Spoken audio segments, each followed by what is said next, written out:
Hello and welcome to lesson 1 of the Let's Write Some Novels online workshop series, Write What You Love, How to Steal Your Ideas. Stealing ideas, you might be thinking, that sounds sketchy. Well, I assure you, it's not. Every single idea is at least a little bit stolen, and hopefully by the end of this video you can see how totally cool that actually is. So in this video we will discuss writing what you know, filling your creative well, borrowing and stealing, and love it lists. So first up, write what you know. So you've probably heard the advice, write what you know, before, and may have even found it infuriating. I know I found it very infuriating when I was first told it. If everyone just wrote what they knew, libraries would be so much smaller.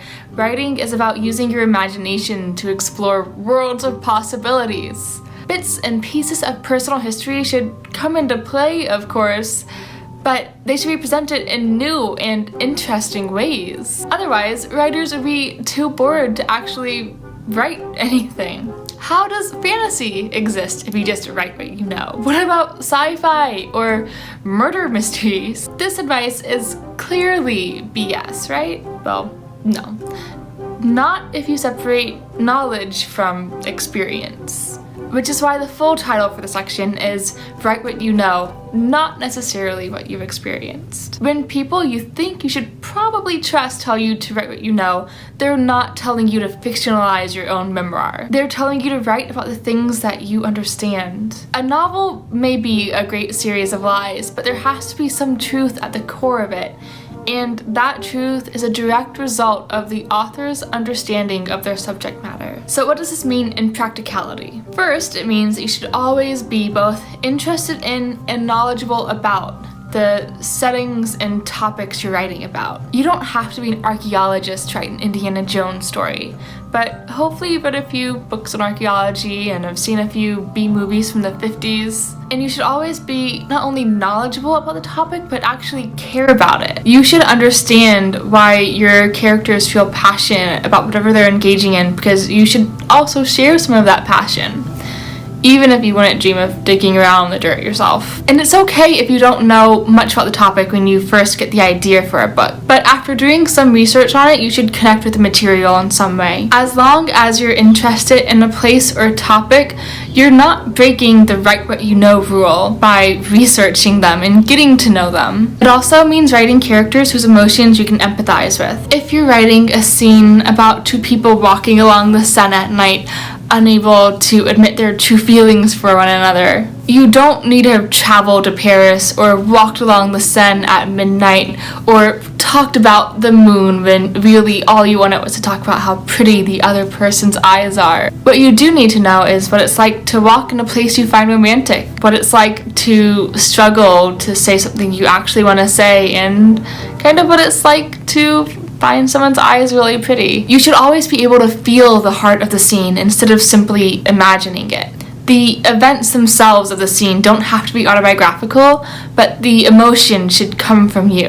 And the last thing is to write in the genres and categories you like to read. This may sound a little obvious, but people try to write stories they wouldn't actually read themselves all of the time. If you love reading YA fantasy novels, you shouldn't try to write the great American literary novel. If you're not writing the sort of story that you're familiar with and passionate about, that will show on every single page. And if you love YA and exclusively read YA, but are trying to write an adult literary novel, you're probably not writing the sort of book that you enjoy or are familiar with. And you're probably not writing something you even truly care about. So when you're coming up with ideas for your novel, make sure you're writing what you know or what you want to get to know, even if it's not necessarily what you've actually experienced. But how do you figure out what you actually want to write about?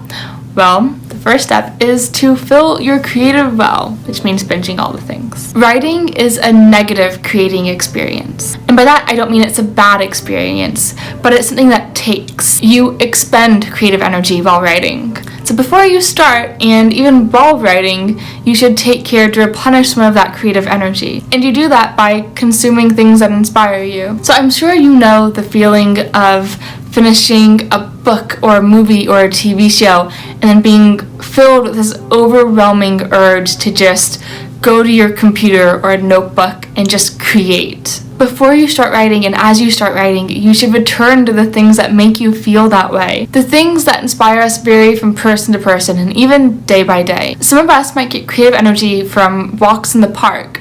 Others might get it from rereading favorite books. The most important thing you can do, however, is explore. Read outside your genre, try new hobbies. Try a new path the next time you walk your dog. These are the things that will inspire you and keep you from feeling bored or blocked while writing your next book. And also, spend some time alone. Give yourself space to exist in your own head without other people's thoughts and words muddying things up. While you're consuming things, ask yourself questions. Ask questions that start with what if.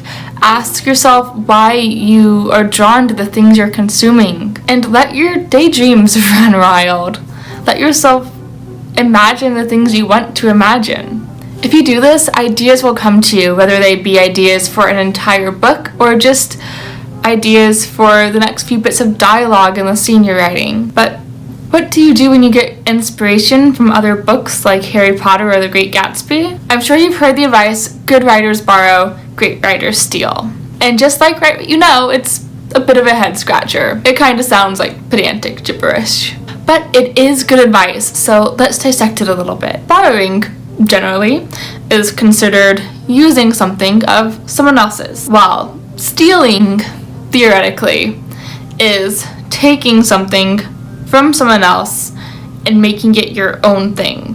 If we were talking about a car, this advice and these definitions would be, at best, morally dubious. But when it comes to writing, you may see where I'm going with this. So, some advice on stealing.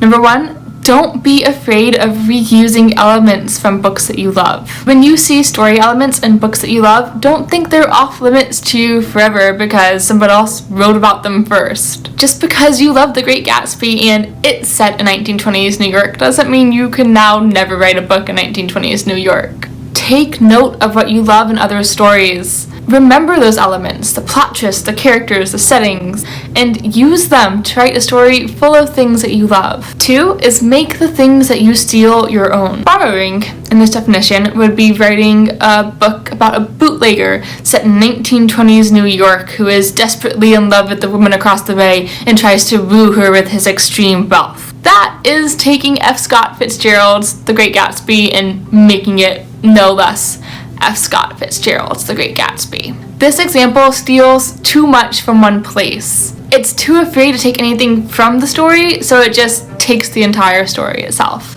And anything that tries to be like The Great Gatsby, but better, is destined to fail, like Jay Gatsby himself. So number 3, and the key to this all, is stealing from multiple places at once. Steal from enough stuff that it starts to look like your very own thing. Stealing is writing a novel about a gang of mystery-solving teenagers in 1920s New York, told in the format of a journal that they all take turns writing in. You can see elements from other stories in there. There's Scooby-Doo in The Great Gatsby, in Sisterhood of the Traveling Pants. But it doesn't resemble any one of them in particular. By taking from all of them, the story turns into its own thing. Stealing is saying, these story elements are mine now, and I'm going to use them in the way that I like, combined with my own interests. And you know what? By stealing bits and pieces from all the things you love, you can create something that is new and unique and totally wonderful. So what exactly are you allowed to steal? Really, you're allowed to steal everything but the words themselves and the exact story elements that are used. So you can set your story in a magical boarding school, but maybe don't name it Frogwarts, have it take place in Scotland, have students take a train to get there, and then have them sort it into 4 houses once they arrive. But you can take moments, for example, breaking the fourth wall or the hand touch. You can take settings like the aforementioned boarding school in 1920s New York. You can even take situations like revolts in dystopian societies. And you can take character types like the bookish best friend and the wizened old mentor. And if you know your stuff, you probably know what I'm circling right now. Tropes. Tropes are story elements that reoccur through literature. This is vague because there is a huge variety of tropes. All of the examples I just listed are tropes, and We all have our favorite tropes. You'll know the feeling. You reach that point in the book. So far, character A and character B hate each other. Then, their hands touch. They pull back in shock. You swoon. You knew it. They're going to fall in love. It's everything you've ever wanted, and you know exactly what's happening because you've seen this scene a couple of times before. And maybe you love it more each time. Maybe the hand touch isn't your trope.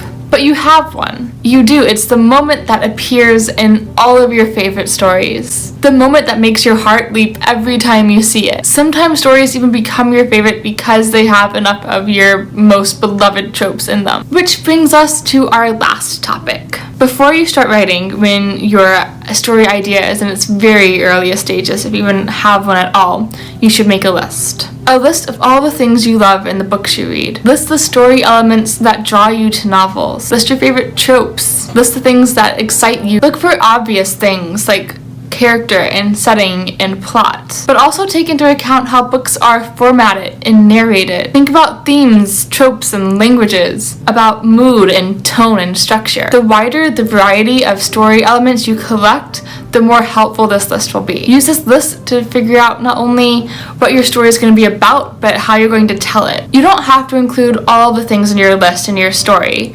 but it will be an amazing source of story elements to have in your back pocket. While writing, use it to keep track of the story elements you love that you've managed to put in your story. Keep it on your desk or wherever you write. When you can't find any other inspiration, take a look at it. Let it remind you what you love about your story and motivate you to continue writing it. And use it when you get stuck. Do you ever see those random story generators that get shared around the internet? They'll generate random settings, random plots, random character names, random murder methods. The list is very long. I don't recommend putting random story elements in your book. However, if you have a list of things that you personally enjoy in books, if you have your own pile of character traits and settings and events, there's a good chance that one of those things will inspire a new direction to your story when you get stuck. And that's it. Those are my tricks for writing stories that I love. I hope they will help you as much as they help me. But don't let this be the end of your research because I have some additional resources for you. The first is tvtropes.com. It is an amazing source and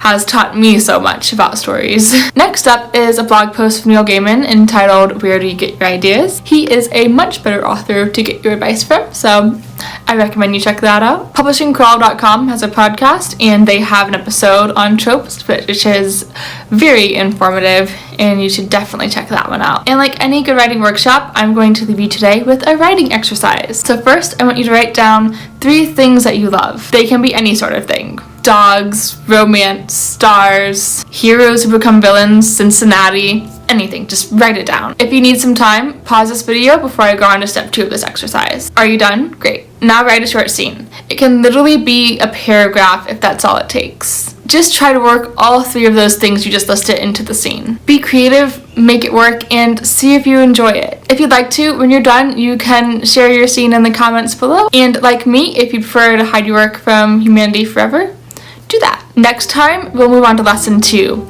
your first draft. Until then, happy writing and thanks for watching.